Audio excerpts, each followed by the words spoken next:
Well, let's not muck around this week. Let's get straight to it. No long-winded, ridiculous, absurd, extended dance mix intros like we did last week that absolutely went nowhere. We're not going to do that this week. I think I just have. Because it is election week, this is our special Variety Hour Election Week podcast. And there is one very important question for Australia, and that is, who do you trust? Titus O'Reilly or myself this week? Who do you trust to look at everything in the sporting world and come to a logical conclusion without promising an increase in the New Start allowance? I think if it's a choice between who do you trust out of us two, it's similar to the federal election. It's like the answer is, it's making can we have another option? ScoMo and Bill look good, isn't it?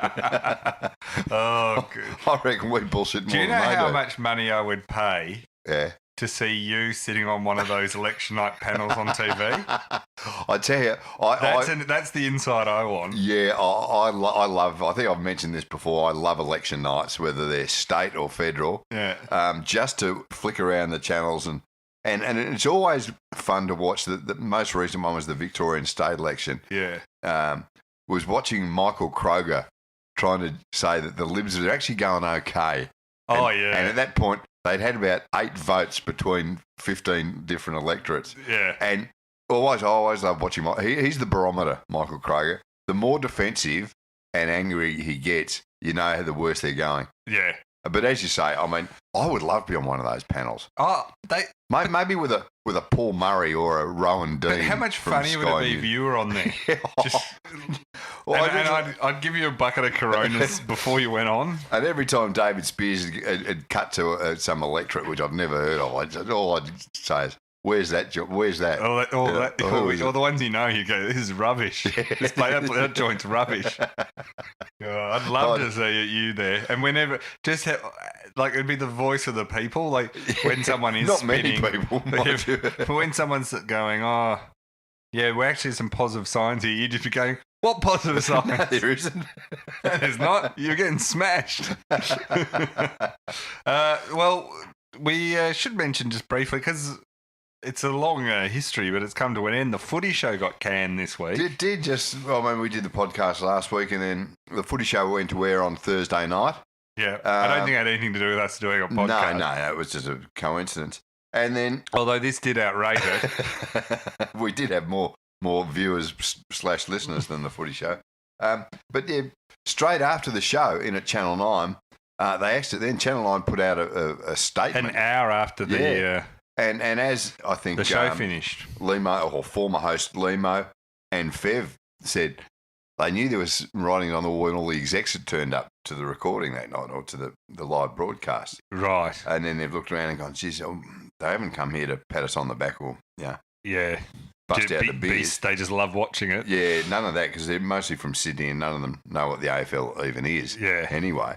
So, yeah, I mean, it's a disappointing 25 years of history come to an end, but I don't think anyone, even those involved in it, are that surprised, really. It was. Well, you couldn't be when it was getting down to, because the whole premise was, it was getting down to like 53,000 people in Melbourne, and the whole premise of keeping the footy show going this year, even in a new format, and not just putting on CSI, which is what most TV executives DNA reverts to. It's either CSI or if you I've seen this CSI, I'll flick it over to Channel 10 where you get NCIS. Yeah, that's right. It's some acronym. That's right. So I think they looked at it and thought originally if it could hold roughly the Sam Newman Eddie numbers, then they didn't want to lose those by not putting on an AFL thing. They thought, we'll lose those viewers to the front bar. Yeah.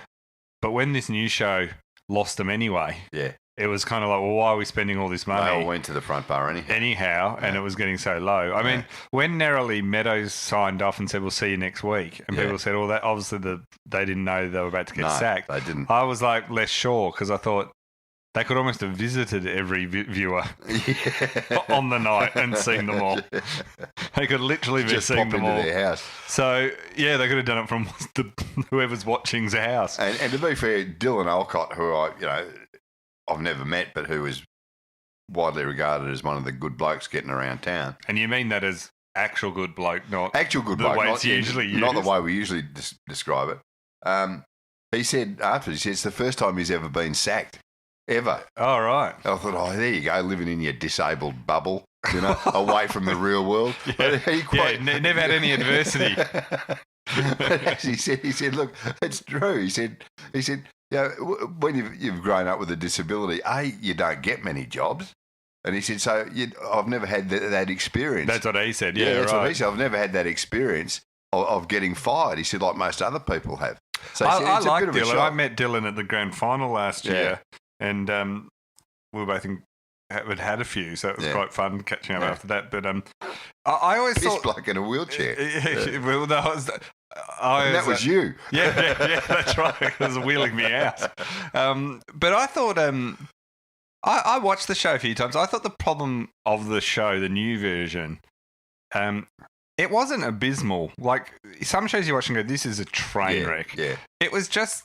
It was just sort of bland. Really, I'm glad you say that because I was going to say the same thing. It was, you say bland, I was going to say it was just very beige. Yeah. The Sam Newman, the excesses of the Sam Newman era and how outrageous he got towards the end. That's one extreme. But then I think they went far too much in the other direction. And you could see that none of them ever wanted to offend anyone, and it just. But it wasn't even. I mean, there's. I was watching. I watched the Front Bar. And Pang says stuff all the time that is. It's not like you can be quite offensive. You don't have to. It's not necessarily racially offensive, or but you can still. He absolutely gives it to the other shows on Channel 7, and so it's hardly safe. Like he does on Have You Been Paying Attention? That's right. So it's hardly safe humour. So you don't have to be safe. Yeah. It's just the public's appetite for certain types of humour have just moved on. I always think the thing is about a lot of this humour when you get the political correctness gone mad thing, which is what Sam Newman said was the downfall of the footy show. Yeah. I've never seen that as been the case. I don't think political correct. You've got to. Every comedian ever has had to either move with the times or die. Yeah. Because the audience changes, and the audience. The one thing with comedy is you're standing up in front of them when you're doing stand up. Yeah. They either laugh or they don't. It's a fail or pass. We both know what it's like. I mean, if you're on stage or somehow, if it worked. If you're being funny. Yeah. Because there's a few hundred people who will let you know immediately. It's an instant feedback mechanism. There's no waiting till 9:30 the next morning when the ratings come out. That's right. And so I think with the political correctness thing, what a lot of these people miss is so people go, oh, you can't tell these sort of jokes about women or jokes about, and a lot of it I'm like, yeah, but there's partly political correctness in some of that, but that doesn't still mean if you can craft a great joke and do it in a certain way.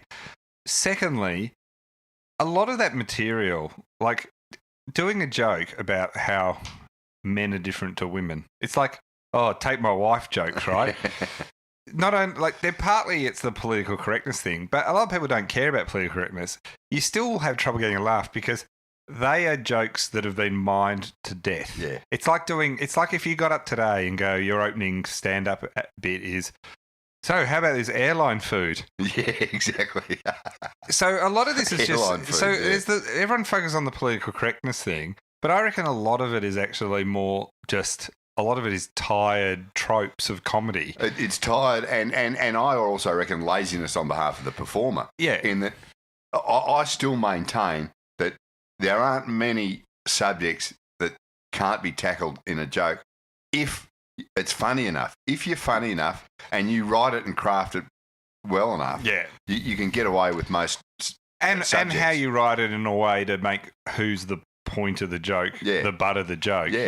If you make you the butt of the joke, you can get away with almost anything, exactly. right? You can say racist things, but the idea is you're an idiot. Yeah. Then it's fine. Yeah. You just got to craft everything the right way. But I think actually more than political correctness, the thing that's killed a lot of comedians, older comedians, and it's something I worry about as I get older, is the shtick you've done has been done. And I often think this when I'm writing each week, writing the knee-jerk reaction. They're usually about 2,000 words in length. Yeah. I've been doing it now for 6 years, say, right?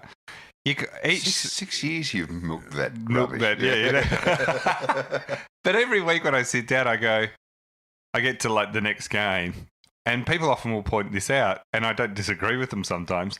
Sometimes it'll be fine, it'll be flowing, and you go off and there's new stuff happening and all that. But sometimes you think and go, right, how can I do another Carlton joke? Yeah. Like, seriously. Like, even I'm like, I've done a lot of these. Like, and that's why it's good when teams go up and down a bit, but unfortunately Carlton never do. But you know what I mean? Like, there's another one. You can still craft. It's like, I'll give you an example of, in a footy sense of this. You can craft, I mean, it's gone a bit past it, although they're sitting about there now. But remember when Richmond ninth jokes were always around? Because they, before the premiership. A Richmond ninth joke, at first they were funny, and then everyone did a Richmond ninth joke. There's like 1,000 memes and all that. And I was always like, someone said, oh, they're old. You can't do Richmond ninth jokes anymore. They're boring. Yeah. And I was like, you can. It's just so much harder because they've almost all been done. Well, you have to be so much clever. Somebody had written a song about, we've come ninth again. Yeah. That's probably just about the nail in the coffin. And that's what I think of like a lot of comedy subjects have become. And people equate it to political correctness, and there are elements of political correctness, but there's a lot where it's just like people have done that stuff to death. So if you're going to do it, you can do it, but it's got to be amazing. Yeah.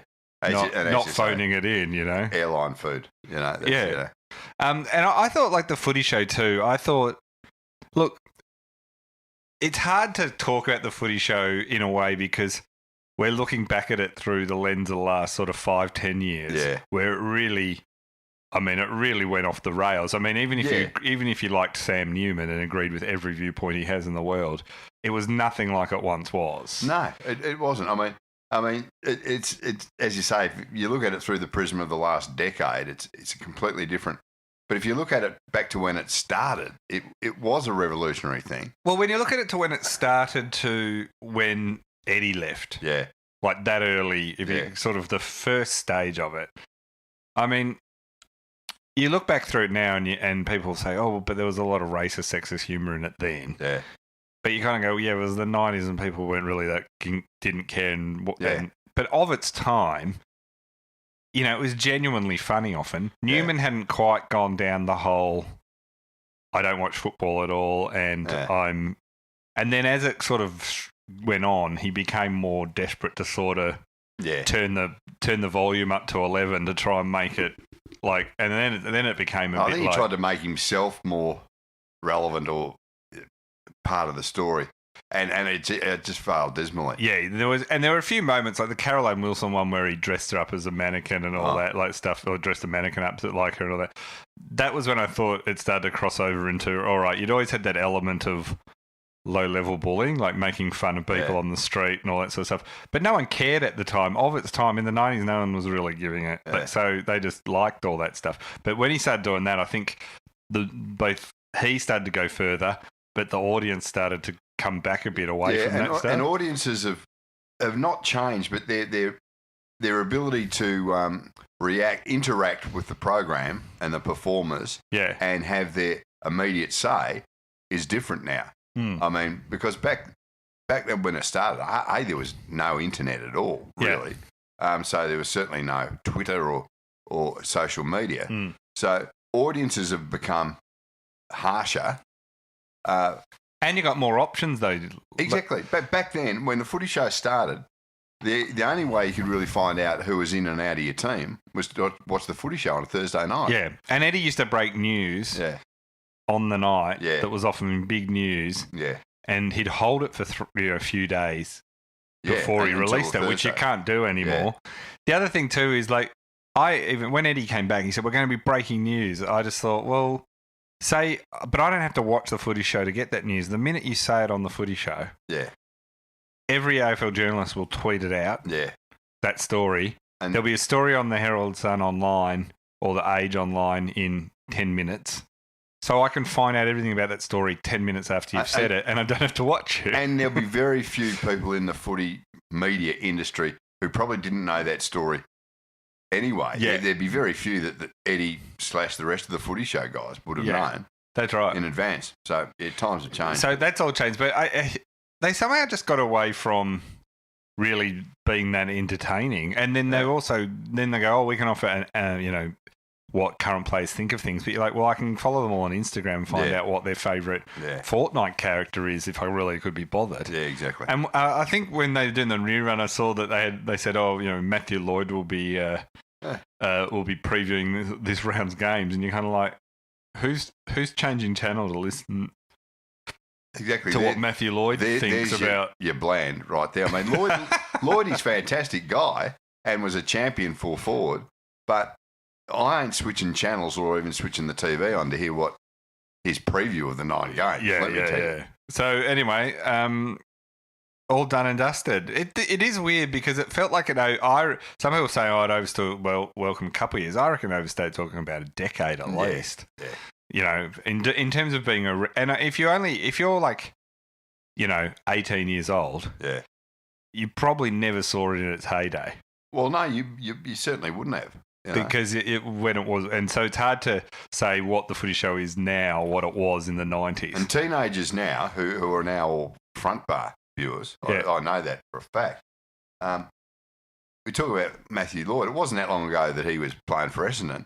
But these teenagers still, they go, Matthew, he played for Essendon, didn't he? They had no idea that he won 3 or 4 Coleman medals and kicked hundreds of goals every year. Yeah, they don't care. It doesn't take long for you to end up on the shelf as far as the new audience is concerned.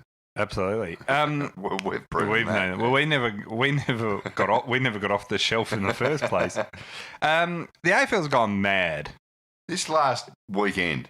Last few weeks, actually, I reckon. Like it's always been season. Mad.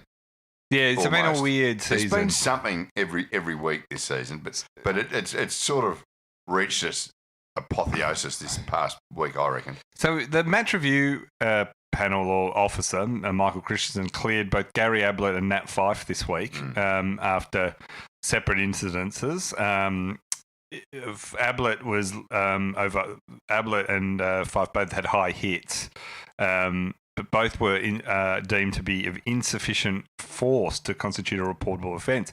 Michael Christensen said he couldn't take into account Gary Ablett's hit on Dylan Shield the week before when assessing the elbow to the head of North Melbourne's Sam Wright. So Gary Ablett got the last one busted down to a fine. This one he doesn't even have a case to answer for.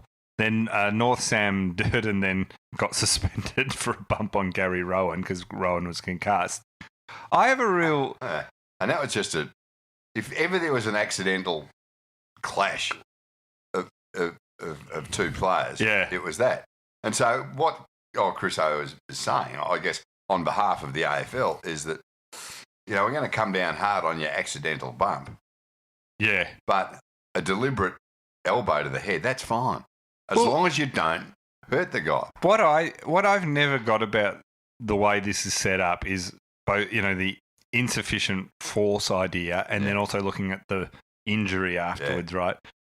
We've said this 1,000 times. When it comes to the head, a glancing blow, we've learned through the one punch campaigns and incidences that a glancing blow to the head can... It's that classic kill someone, like stupid phrase. You get them in the right spot. Yeah, it's pure luck, So Ablett has got away with this twice, and you kind of go, and then they say, the head is sacrosanct and all this, and I'm just well, it's not. And so people say, but he didn't, it was insufficient. But I kind of go, but there's an intent there. Yeah. You're right. You're raising elbows up like that. Yeah. And you start to go, well, at some point, we're not going to look at the force. I played a lot of footy. Obviously never at this level, but played a lot of footy.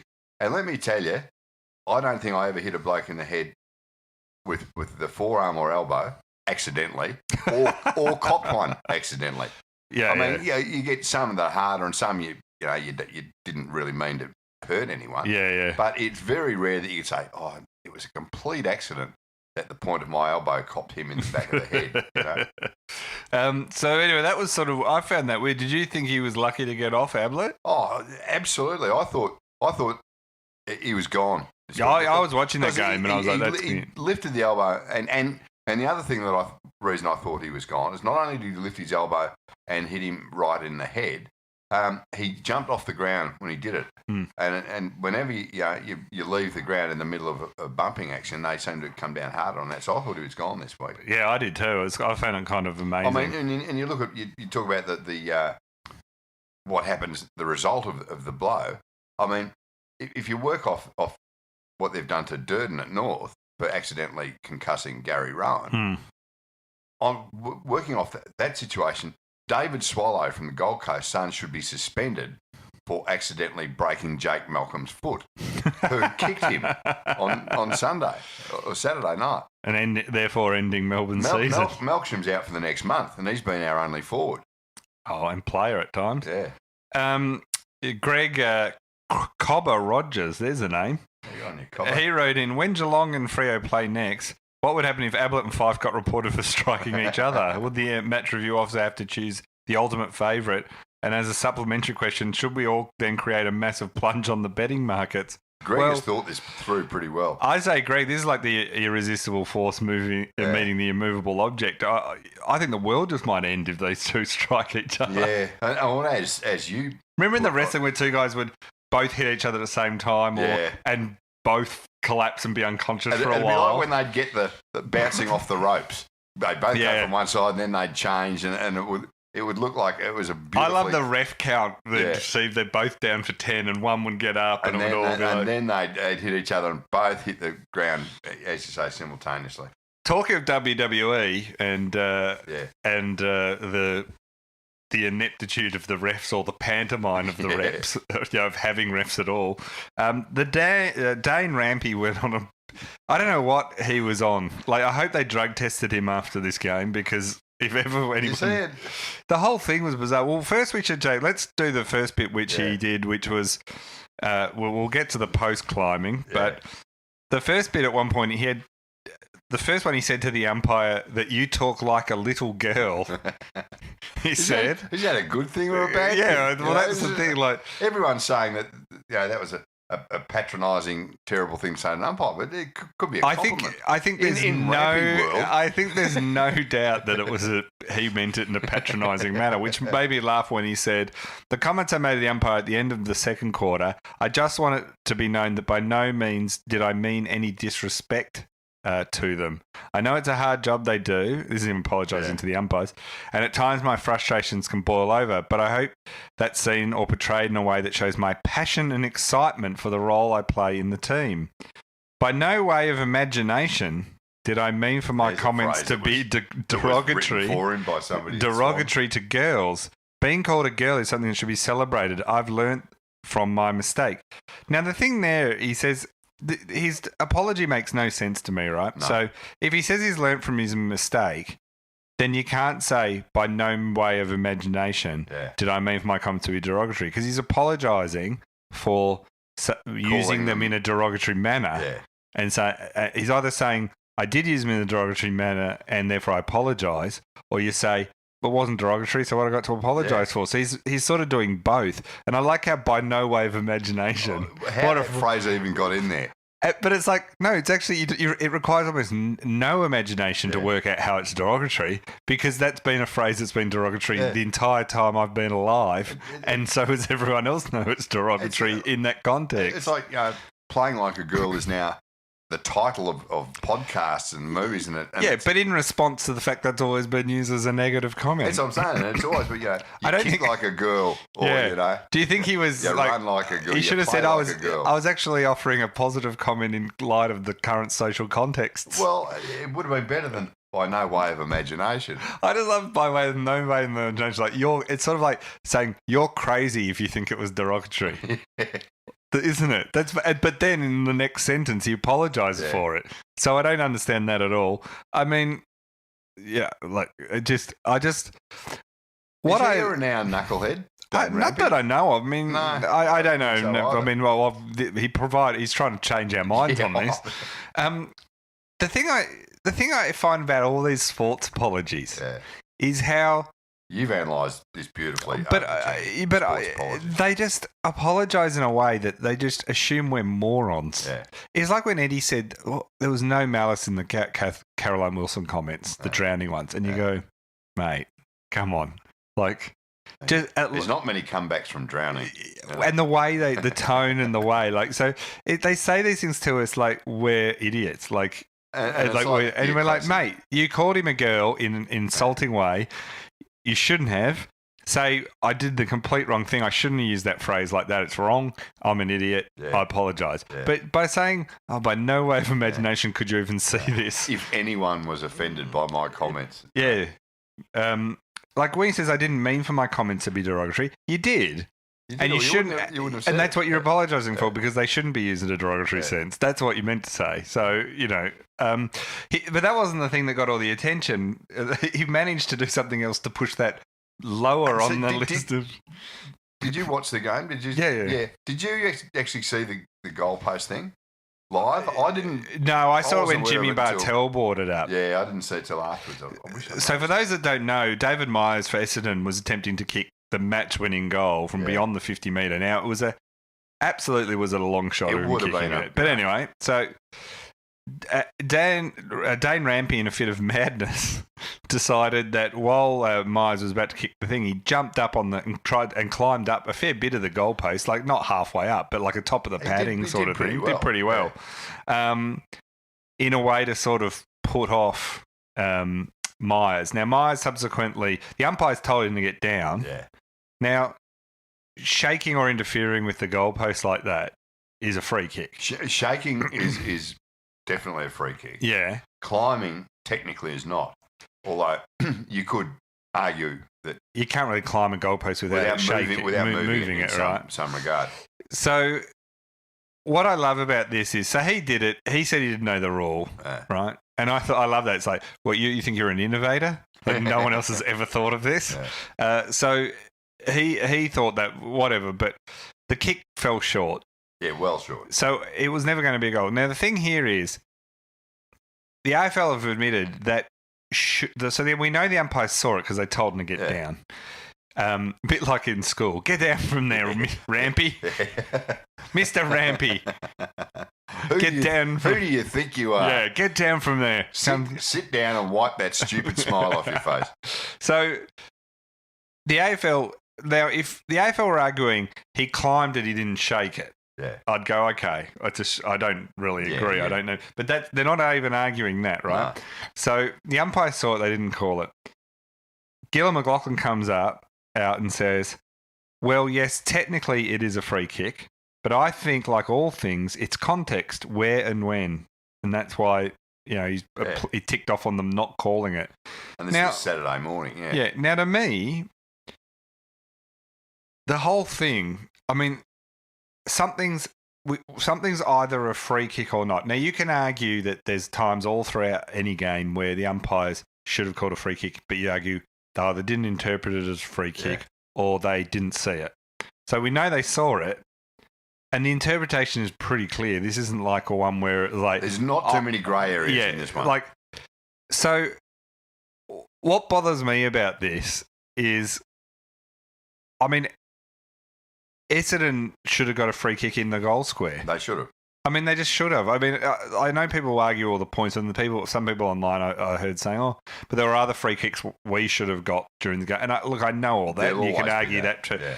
But in terms of on the siren, in clear view, all these things, what's Gillon McLachlan talking about context and where and when?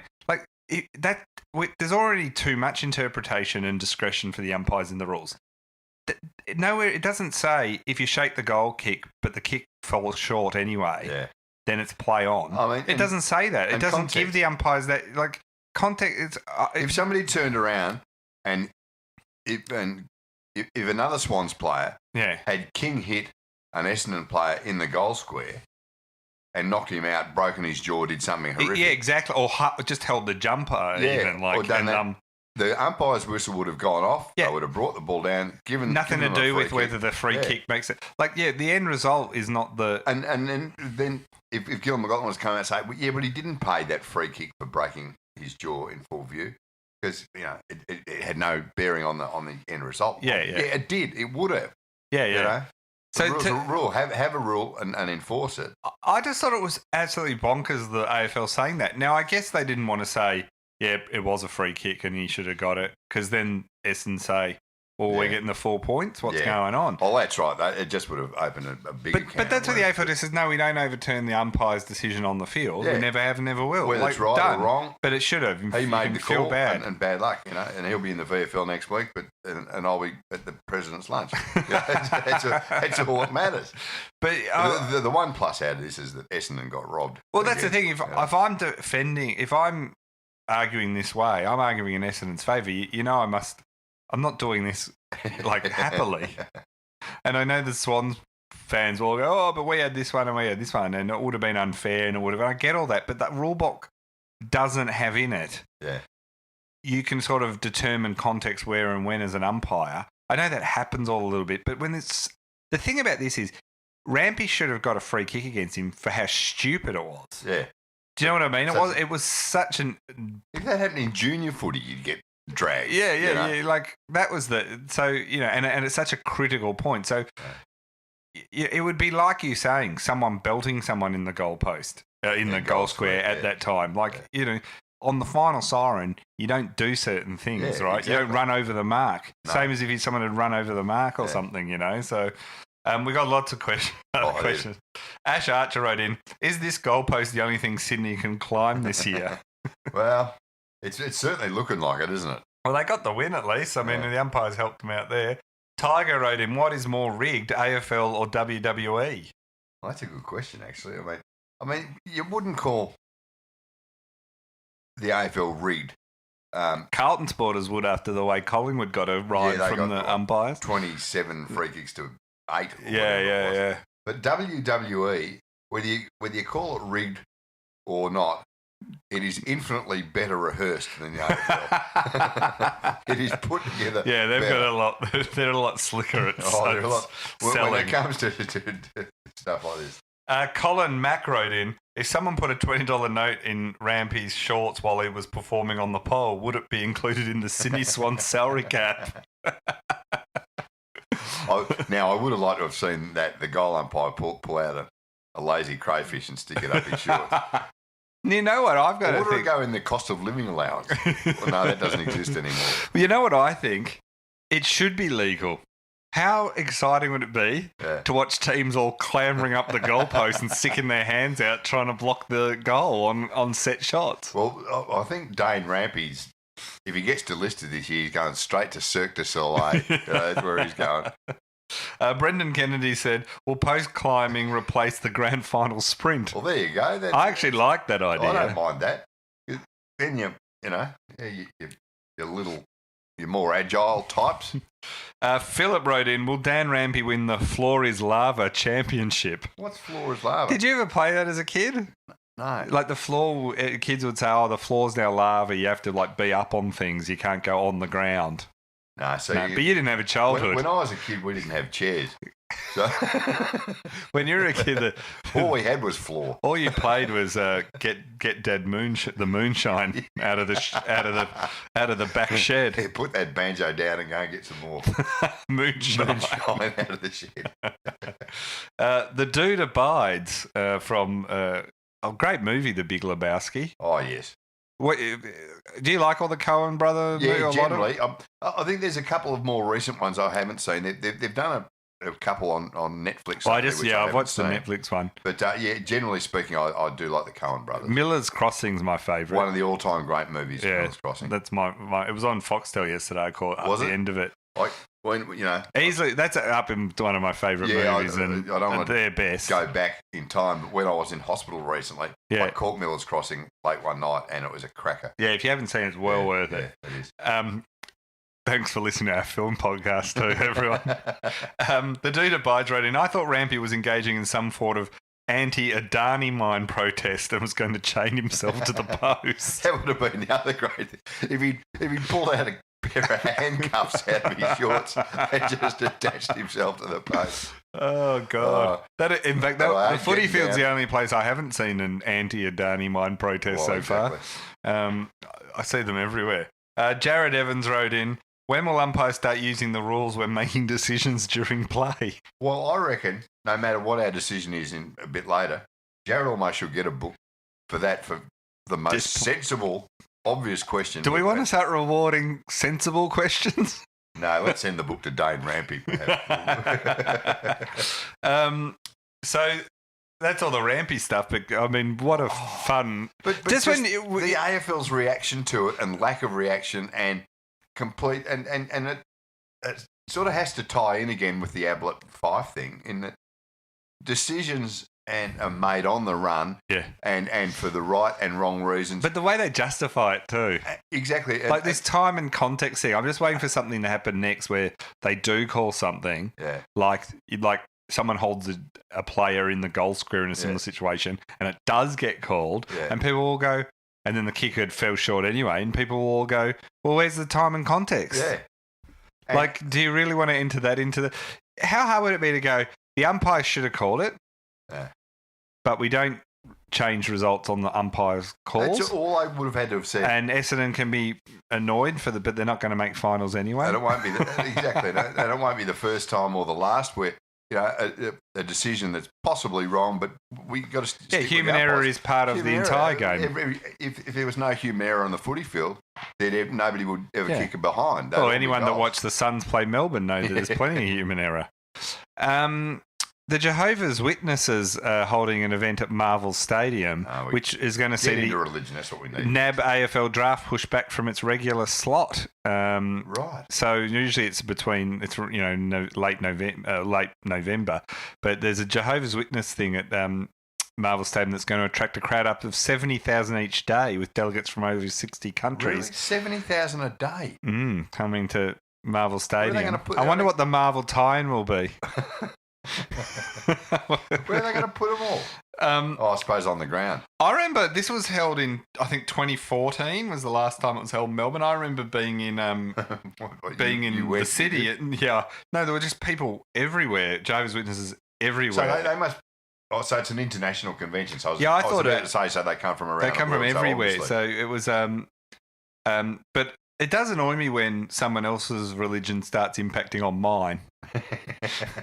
That's true. But the AFL said, no, we're happy to do this because it's a huge windfall for us. Of course it is. Because they own Marvel Stadium. Charging them an absolute bomb for this. It raises the thing as, well, this is, part of them now owning Marvel Stadium. Still no word on the yoga classes that they promised us to be held to reinvigorate the entire... I reckon, and there's the other thing I've heard about Marvel Stadium upcoming.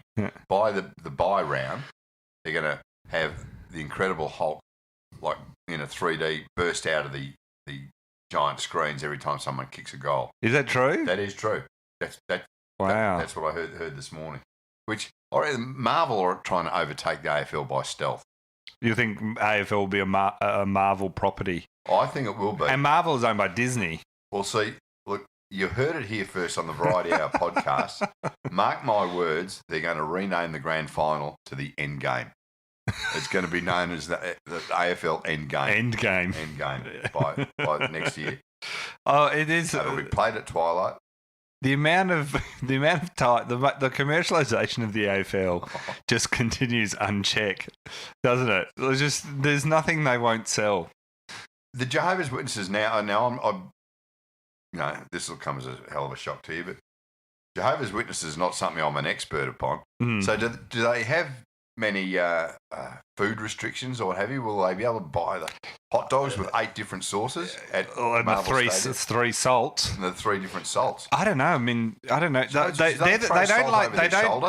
don't have the blood transfusion. They say no to blood transfusions. I know, but I don't know what their food and dietary restrictions are. I don't think they can drink. Which is given the quality of the mid-strength beer at Marvel Stadium, probably a good thing. Probably I'll join them in on that one. Now, the Jehovah's Witnesses, they're not Mormons, are they? Mm. They are Mormons. Okay, that's what I thought. To my knowledge, until I get I want to see 200,000 Mormons on the drink. Marvel Stadium. That's what your solution to most things is. Let's get them all on the drink. Let's see a big crowd on the drink. Well, talking of big crowd on the drink, crowd violence.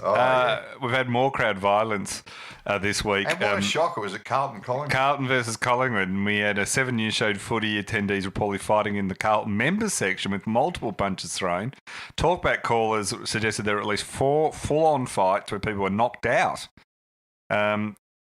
That's pretty big. That was a call at a 3AW. Robin.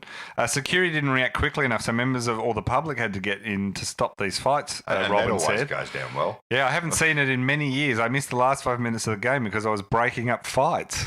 Gee, that's annoying. Get your money back there. You should get paid by security. 3AW also reported police attended multiple separate altercations late in the game, and many to stop them getting more out of hand. One member's treated for minor injuries and did not wish to make a statement. I'm not telling you anything. Police still managed to locate the alleged offender and have interviewed him in relation to the alleged assault. He's been released pending further inquiries. Now, I was talking... Isn't that the Victoria Police's favourite phrase? He's been released pending further inquiries. Yeah. There's been a few discussions of all this fan violence. Should we start segregating fans, which I'm dead against. I just think that makes it worse. But what I was talking to a friend of mine who's a mad Collingwood supporter, and just before I came on here, and she said she was at this game, and she was next to the cheer squad. She said she didn't see anything at the Carlton cheer squad, the Collingwood cheer squad. She's a Collingwood supporter.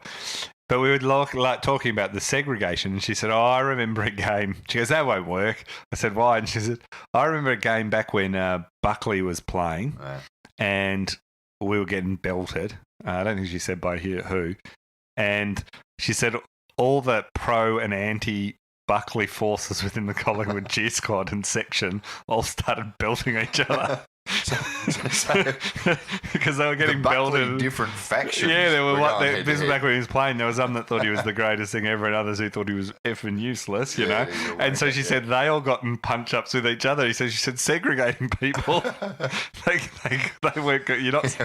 Can't segregate. Okay, we'll have the Carlton supporters over here. Yeah, the pro Buckley over here. Pro Buckley faction here. The anti-Buckley faction over in this section. So. And you know, in all seriousness, that would not be a good look.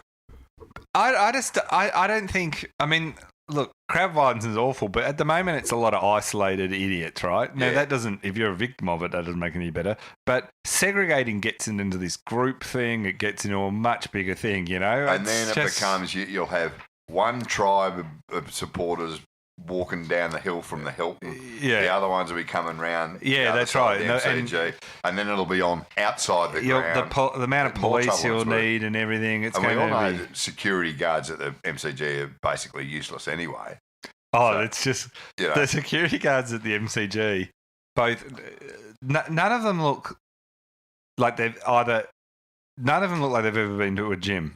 Oh, I'm glad but not just necessarily overweight. Either overweight or so skinny. Yeah, I was about to say. This kid looks like he's doing his master's thesis in physics, not a security guard. Yeah, cab drivers and young.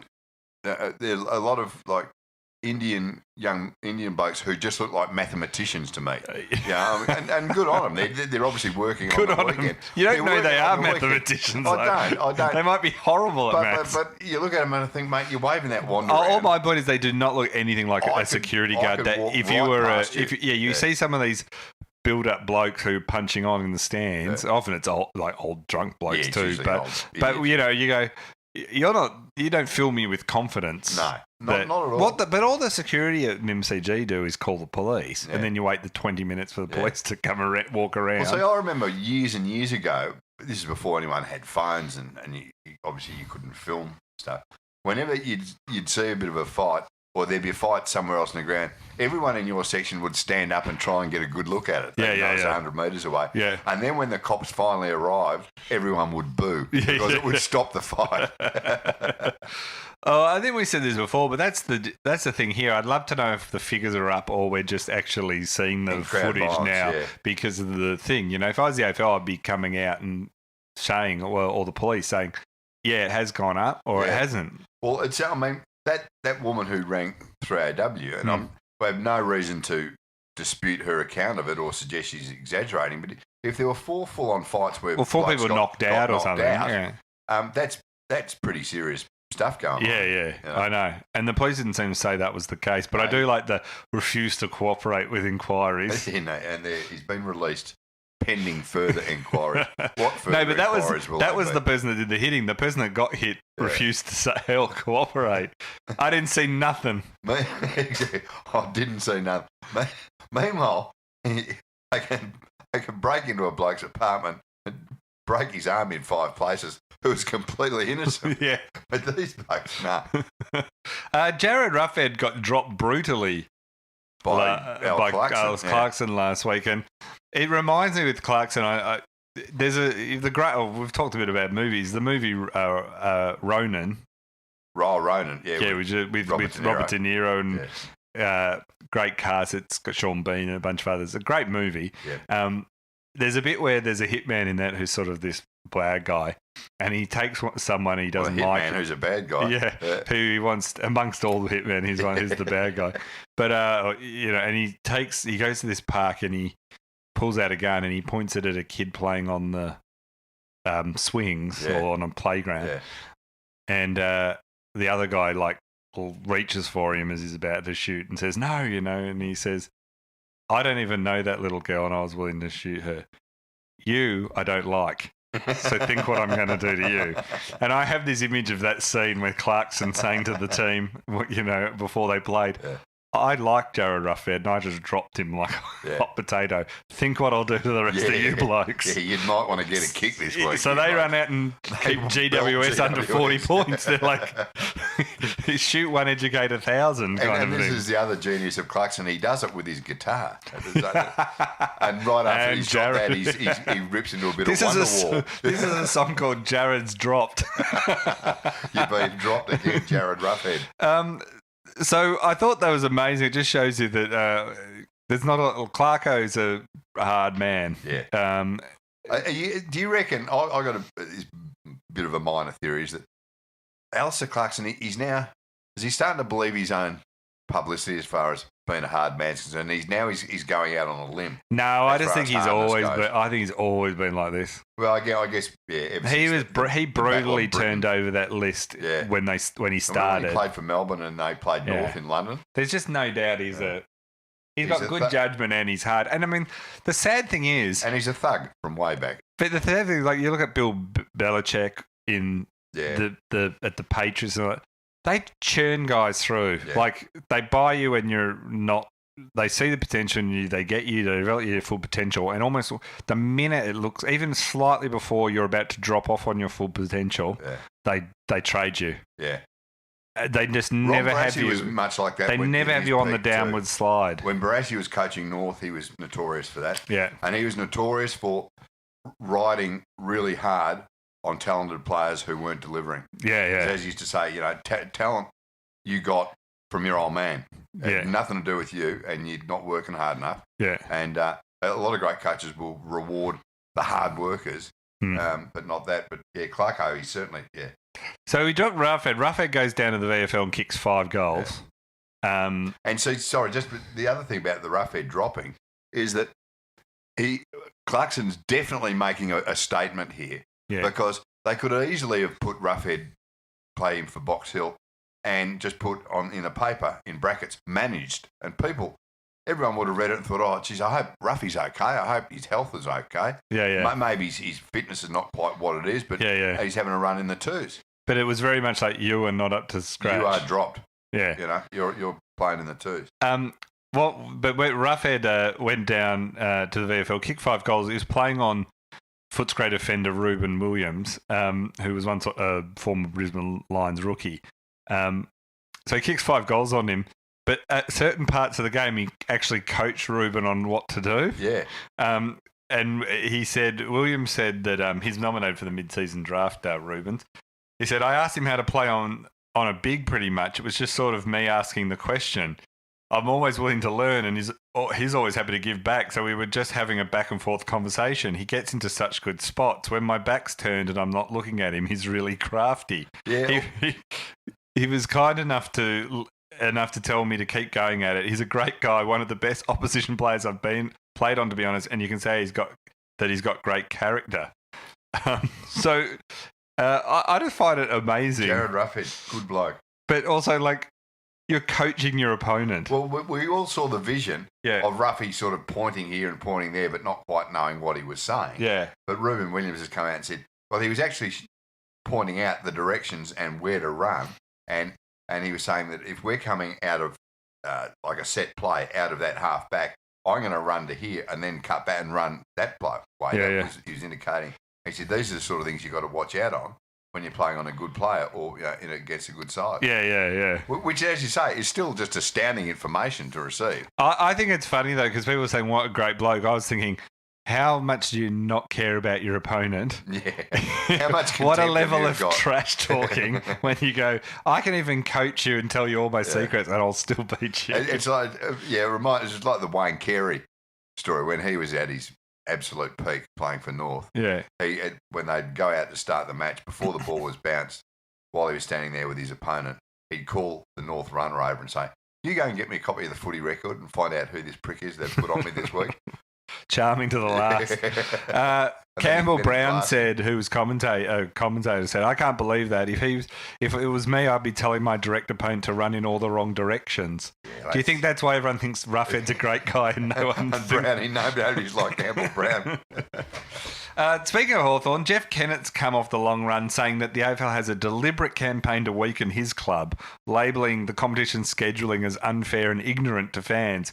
They had the 3:20 Sunday time slot. It's the 4th of 8 this year, and it was against Greater Western Sydney on Mother's Day. They got just 14,636 attendance, which I always say, he's saying it was the perfect storm of a Sunday afternoon time slot, an interstate team, and Mother's Day. I like to say that it proves that Hawthorn supporters will support their club through great times and great times. Yeah, exactly. And that's about it. And what's he win? I remember numerous times over the years where Melbourne always got this time slot.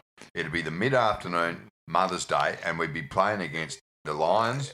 But this is Crimea River, Jeff. Like, this is what, when your team's not winning premierships, when you've slipped down a bit, this is what happens. Like, you know, and not just about, like, you don't, like, talk to every interstate team that gets Sunday twilight every round, which I know suits Perth a bit because it's like a later thing, and you know, they get to you know, they're on a delayed they're on a different time zone, but you kind of, this is what happens. Like, it's called sharing it around. Like, it's not a deliberate campaign to screw over Hawthorn. Why would the AFL do that? They got no interest in tiny crowds. No. Like, the fixture's the fixture. I mean, there's always a view. He says they're also trying to get him out of Tasmania and financially weaken the club. I think Tasmania want to get him out of Tasmania. Israel Folau has come out and explained why he liked that homophobic Instagram post, or as I point out, anti-fornicator post, which is where the bit I was most annoyed. You mention that every week now. Well, I'm just annoyed that us fornicators are not being, or would-be fornicators. The fact we're upset, we've been insulted, and everyone's not focusing on. They're focusing on the homophobia, which is, I agree. Yeah. But I'm just saying, don't forget our problems. Yeah, exactly. You know, we're out there trying to fornicate in good conscience. You know. And suddenly we're being told we're going to hell. Fornicators and us Satanists. You know, he's lumping us all in the one basket here. So he explained why he liked it, and he said it was because God spoke to me. That was his whole, basically, explanation of... Why didn't God speak to him and say, don't go and play for the Greater Western Sydney Giants? How often has God spoke to you about your social media activities? Do you really want to retweet that, Serge? Really? You really going to write that post? Yeah. I would not tweet that, Serge. I wouldn't be doing that, you know. Man, do you think God gets down to that level? Like, is God sort of added social media manager? I guess he invented social media. Well, I think he does. There is a very good, I don't know who it is. Maybe it is God, but there's someone who calls himself God on Twitter, and he comes out with some very funny stuff. Is this the tweet of God? Yeah. The tweet of God. But that's what I love that. So that's why God told him to post that post, which I would say at Israel that he needs to think a bit about, is God the best content director through social media given the response? And is God, you know, you are a rugby union player, Israel. Yeah. Australia's most, you know, ignored sport. Is God going to speak through you? If God's got something to say... Who'd he speak through, you think? Dane Rampe. Dane Rampe was delivering the sermon on the post. Yeah, God told him to climb the post. He brought down 2 tablets.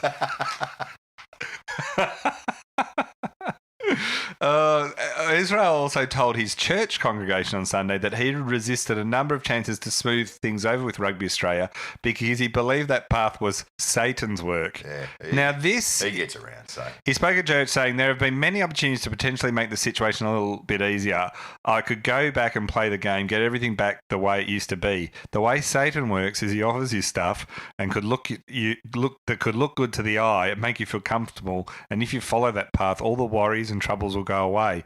But it is always the will of God that comes first." Right, so Israel. That's the way Satan works, is he offers you stuff, mate. Yeah. So he's like a turn him into stepdad. An Instagram influencer. He's like a stepdad. Yeah. He offers you stuff so you feel like he's a good bloke. I have to agree with Folau about one thing. What's that? That I think he says he resisted the opportunity to smooth things over with Rugby Australia because that path is Satan's work. I think doing any deal behind the scenes with Rugby Australia is very much the devil's work. If it was Cricket Australia, I'd say it definitely was. Yeah. I think Israel's sort of, even for a lot of people who are quite religious, I think Israel's taking it to an nth degree. Oh, and they still, Rugby Australia, they still haven't decided yet on his penalty, have they? Like we did this podcast last week. I think it's we Thursday. We were whinging then about how long it was taking, and they still haven't decided. No, look, it's pretty simple, isn't it? It looks like it's the word is it's going to go fully again. He's out, and it'll all be unanimous. Getting to listeners' questions, we've got a few. Peter Hill wrote in. This is after Manchester City won the Premier League yesterday, I think it was. Will the English Premier League consider bringing in a salary cap of $700 million to give smaller clubs like Liverpool and Chelsea a chance at competing? Oh, mate, this might be a stupid question. Do they have a salary cap in the Premier League? They don't. No.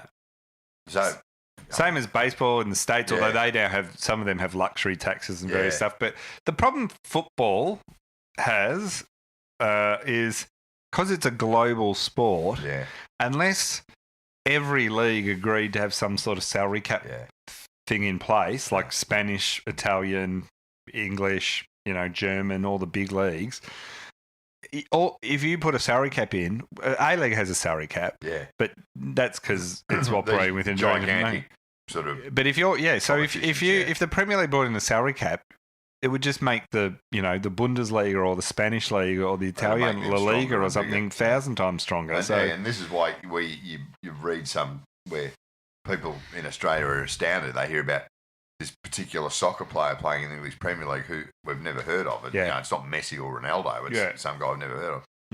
He gets paid, $240,000 a week. And then people go, that's just, ridiculous.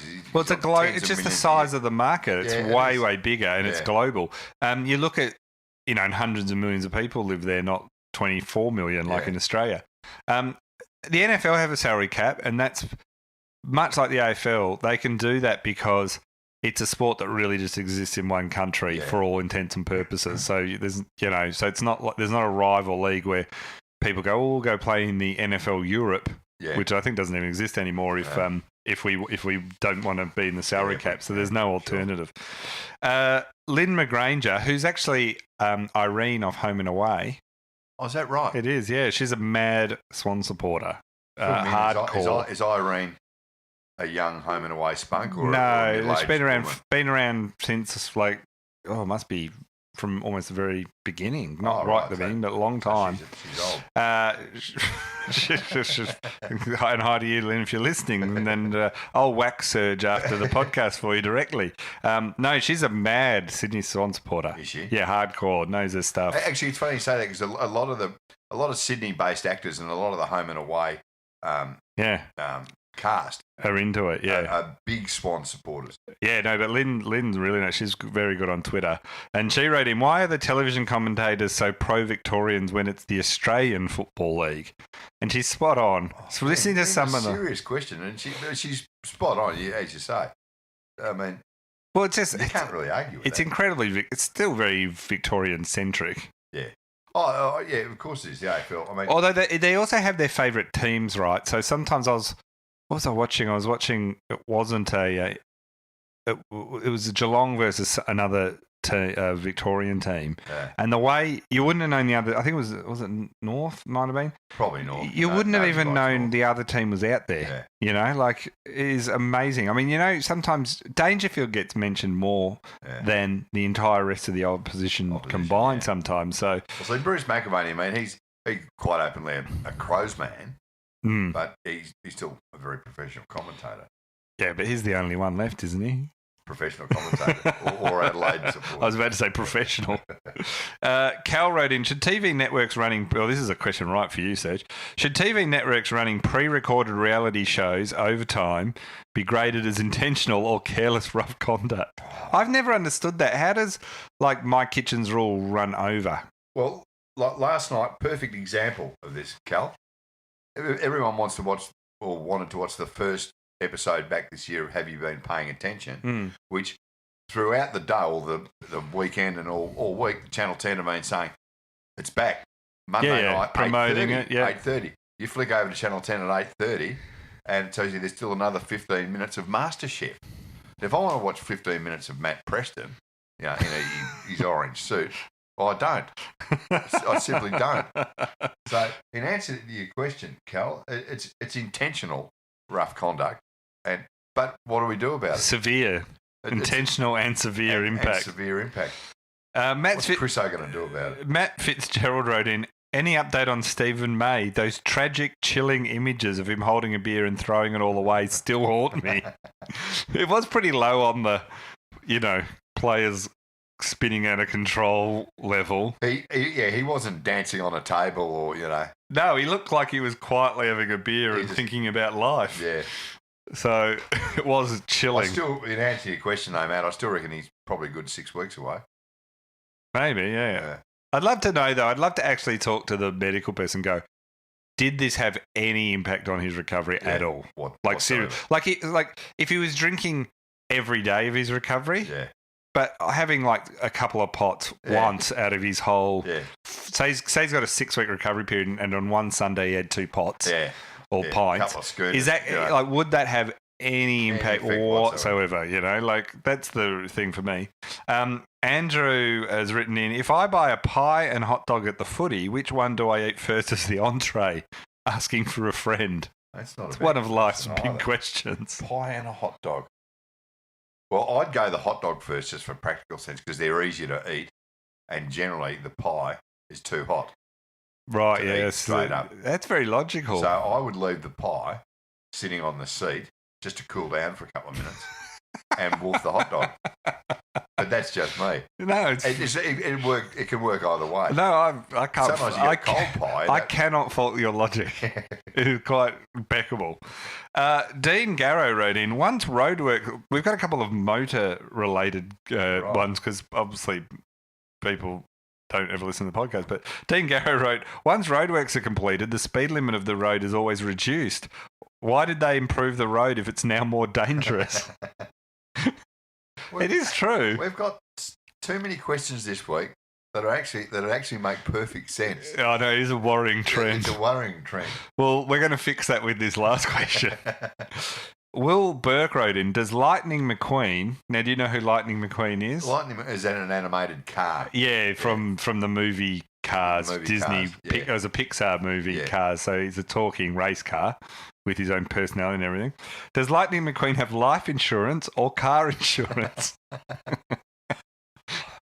don't know how to answer that. I say life insurance. He's a sentient being. Well, and in the world he operates within, every car talks and is basically a person. There aren't people, there's just cars. True. And therefore, that's the form of life in that world. But I would argue that you call him a sentient being. I call him just an animated feature. Therefore, does he need insurance of any kind? Whereas if he does total himself, being a car, he just gets redrawn. Well, in that case, if we're talking about it in that way, his only insurance would be against some sort of IP theft. Or something happening to the 18-year-old nerd who draws him. I like your view. There's probably like 40 computer programmers all on millions of dollars to program him, but you're like the nerd that draws him. It's like a trip back into the old times when this is why I want you on the political panel for the. Well, I think we said last. I can't remember what we said, but we did lament that parts of the podcast last week were turning into a Kevin Bloody Wilson sketch. But this is why I want you on the political panel. Who's your tip for the election? I think old Billy Shorten will get up. Yeah. Look, I've been saying for ages that it'll be a landslide. But this happens at every election. There's somebody's going to win in a landslide, and then at the last minute, it's actually going to be really close, and then I reckon it still might be a bit of a landslide. I can't tell if it's going to be more like in the lead up to the Victorian election. Yeah. The polls had forever that Andrews was going to win. Yeah. But the media all talked it up like it was actually kind of close. Yeah. But it was kind of like, really? You think I kind of Just feel like that? it. And then it turned out that was what would happen. It was all landslide. With this one, I feel a little bit like the media's been going, the campaign's really made a difference. And I'm like, I reckon most people made up their mind one way or the other on the current government and on Shorten years ago. Yeah, the polls have not shifted that much. Somebody said just that, geez, there's going to be even more ads on TV in the next week. And I said, I tend to agree. I mean, do they really need to spend that much money in the last week? Because I reckon 90% of people, or 80% of people, as you say, made up their mind ages ago. Yeah, I don't know. I think most people. I mean, and like you, I'm sure Clive Palmer for the Senate. I reckon that would, how good would that be? Oh, terrific! There's so many good options in the Senate. T-shirt, book. Sorry, I was thinking we'd give it to Colin Mack. If someone put a $20 note in Dane Rampe's shorts while he was performing on the pole, would it be included in the Swan salary cap? Yeah, no, I second that. That's a very good question. We should send that off to the AFL for a. Can you please confirm or deny? We want a clarification on the salary cap before. And they go, well, we'll just make that up when it happens. And before we send Dane Rampe a book. Well, thank you, ladies and gentlemen, and we will be back next week.